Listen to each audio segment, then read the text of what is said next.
Boa noite, meus amigos. Tudo bem com vocês? Eu queria falar hoje sobre um tema que, a meu ver, é importante, que eu chamo de novos usos para o artigo 139, inciso 4 do novo Código de Processo Civil. Por que eu chamo de novos usos?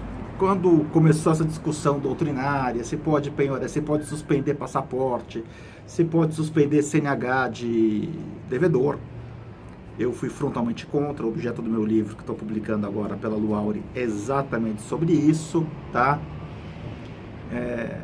Mas o fato de que, da adoção de algumas medidas inconstitucionais por alguns magistrados sobre a norma, e vamos falar bem sinceramente, CNH e passaporte está pacificado pela jurisprudência, está principalmente docível à impossibilidade.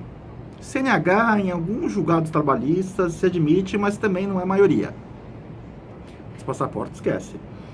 Tá? Mas o fato de alguns entendimentos sobre a norma serem inconstitucionais não quer dizer que a norma seja inconstitucional. Inclusive, até existe uma ADI no Supremo, né, para questionar a constitucionalidade do artigo 139, inciso 4 do novo CPC, e o artigo 400 também, que fala de exibição de documento ou coisa, e que eu acho uma ação proposta erroneamente, tá?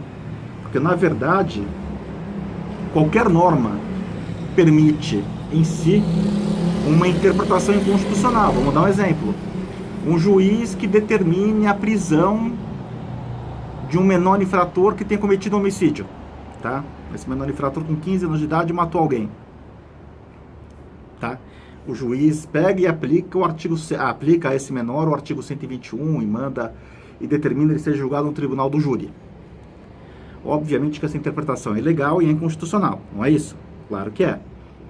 Todavia, não é o artigo 121 do Código Penal que é ilegal, que é inconstitucional. O que é ilegal, o que é inconstitucional, é como ele foi aplicado pelo magistrado, tá? Essa é a minha visão. Então, a meu ver, essa ADI, a melhor solução que poderia existir para ela é uma extinção sem julgamento do mérito, tá? Eu acho muito complicado você começar a entrar com a ADI contra a interpretação de texto legal. Mas vamos lá. Falando sobre novas formas de utilizar o artigo 1394 do CPC, eu vou falar de uma decisão aqui que um amigo meu, Marcelo Kowalski Balta, que já está convidado para fazer algum vídeo aqui para o canal, ele conseguiu. A gente estava debatendo um caso de uma cliente comum que a gente atende, eu atendo numa área e ele atende em outra, na área de família, e a gente estava debatendo um caso e a gente pediu, no caso, a suspensão do passaporte. Veja só, mas eu vou chegar mais longe. Essa nossa cliente move, em nome do filho dela, uma ação de alimentos contra o pai da criança. O pai da criança mora nos Estados Unidos da América, tá? O Marcelo, o doutor Marcelo, que é um grande advogado, diligente, descobriu que ele estava no Brasil e estava para voltar aos Estados Unidos, tá? Então, precisaria com urgência se fazer a citação dele numa ação de alimentos, porque se não se fizer a citação, ele teria que ser citado por rogatório, etc. E isso foge um pouco isso vai um pouco de encontro aos interesses do menor. O ideal é um processo mais ou menos ágil, que ele seja citado, se defende e, se for o caso, pague alguma verba alimentar de uma forma rápida. Eu não conheço o processo de alimentos para falar com muito mais detalhes sobre isso. A gente estava conversando, como é que a gente resolve uma situação dessas? O sujeito vai para os Estados Unidos. O que a gente faz? Né? Na hora que ele atravessar a fronteira, na hora que ele embarcar num avião, acabou. Conversando, o doutor Marcelo e eu tivemos aí a brilhante ideia, não é brilhante, uma coisa mais ou menos simples, tá? A gente não requereu a suspensão do passaporte do requerido, que estava o processo de citação.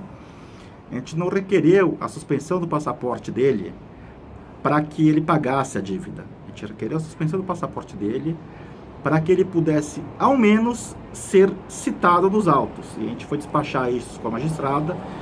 O doutor Marcelo deixou isso bem claro com a magistrada, inclusive.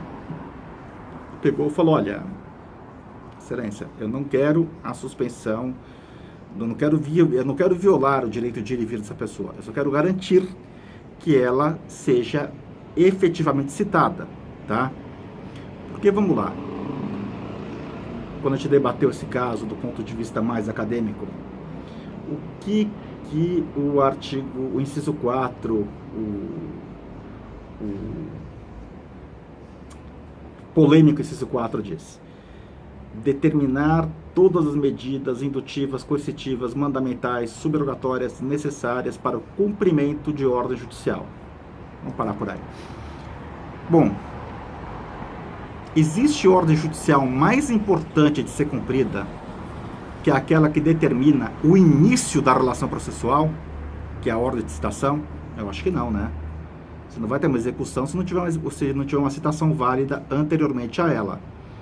A gente fez esse requerimento e o magistrado do Foro de Santana, se não falha a memória, depois eu vou colocar, como é segredo de justiça, eu vou ter que cobrir o número de processo, nome de parte, essas coisas, então eu vou ter que riscar, mas eu vou colocar no site ainda, e vou colocar o link para o site aqui nesse canal, tá?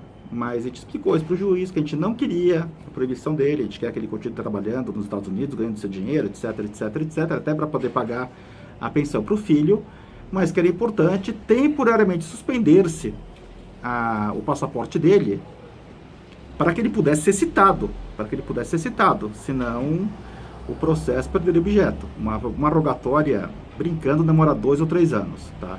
Algumas vezes, em algumas ações tive que usar, é muito raro que ela ande mais rápido que isso. Bom, o que o juiz aqui no caso decidiu? De uma forma inteligentíssima, a meu ver. Despacho, vistos...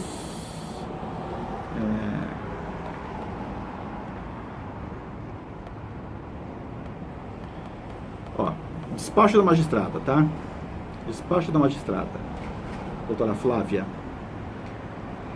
Prezado senhor delegado, pelo presente solicito a vossa senhoria providências necessárias à realização de pesquisas a respeito de eventual entrada ou saída do país da pessoa D, portador do passaporte X. Caso este senhor encontre-se no país e compareça a este aeroporto nacional para qualquer embarque, primeiramente proceda à entrega do mandado de citação, determinou a citação. Depois, como ele acha que como a gente entende que ele descobriu o processo, e a gente explicou para a juíza que ele poderia atravessar uma fronteira seca para o Paraguai com RG, e de lá ele poderia tentar ir embora do país, tá? Então ela determinou também que ele fique impedido de sair do país, até que seja citado, tá? Então você vê, isso é um uso inteligente para o artigo 1394 do Código Civil, do CPC. Outro uso inteligente é aquele que eu já falei, né? O que adianta você penhorar o carro de um devedor se esse carro do devedor vai para um pátio que custa para o devedor R$100 por dia, ou no final de um ano de processo vai estar devendo R$40 mil só de pátio de Detran, e fora a desvalorização que esse carro teve. Não seria mais inteligente que o credor virasse plenamente titular de domínio daquele bem, para que pudesse vender aquele bem, independentemente de leilão extrajudicial, ainda que você abata o valor tabela FIP? Por quê? Porque hoje, da forma como funciona penhora de veículo, a penhora de veículo serve muito mais para você se vingar do devedor do que para satisfazer o crédito. Ela não diminui a dívida, na maior parte das vezes. Você vai atrapalhar a vida do devedor, ok? Você vai ter esse prazer, como advogado, de eu atrapalhei a vida do devedor, mas não conseguiu resolver a crise de execução, a crise de satisfação daquele processo. Então seria mais interessante que o juiz pudesse antecipar a ordem processual, lembrando, como eu já falei no vídeo anterior, da falência da VASP, tá? Que os aviões da VASP durante a falência ficaram 20 anos estacionados em pátio. Hoje você olha, outro dia estava em Brasília, passei por Brasília e São Luís, alguns aviões da Transbrasil também, que foram abandonados durante a falência da empresa, que viraram pó. Aviões operacionais, aviões que poderiam voar, 767, são aviões que têm vida útil de 50 anos, a 767 começou a ser produzida há 30 anos, um pouco menos que isso talvez. Então, gente, por hora é isso. O que eu queria falar existem utilizações legais, lícitas, constitucionais e bastante criativas que podem ser utilizadas para o artigo 13904 do novo CPC. Não precisamos buscar criar nenhuma fórmula mágica que viole direito constitucional, que viole o Pacto de Solidariedade da Costa Rica. Esse artigo é bastante rico e pode ainda ser uma revolução silenciosa no processo de execução. Vai ser uma revolução silenciosa no processo de execução, como diz o professor Gajardoni. Na verdade, ele fala que o artigo seria uma revolução silenciosa no processo de execução. O que eu falo é, ele pode ser uma revolução silenciosa no processo de execução, sem que, para isso, tenha que violar direitos fundamentais, direitos e garantias fundamentais. Gente, por hora é isso. Até o próximo vídeo e um grande abraço.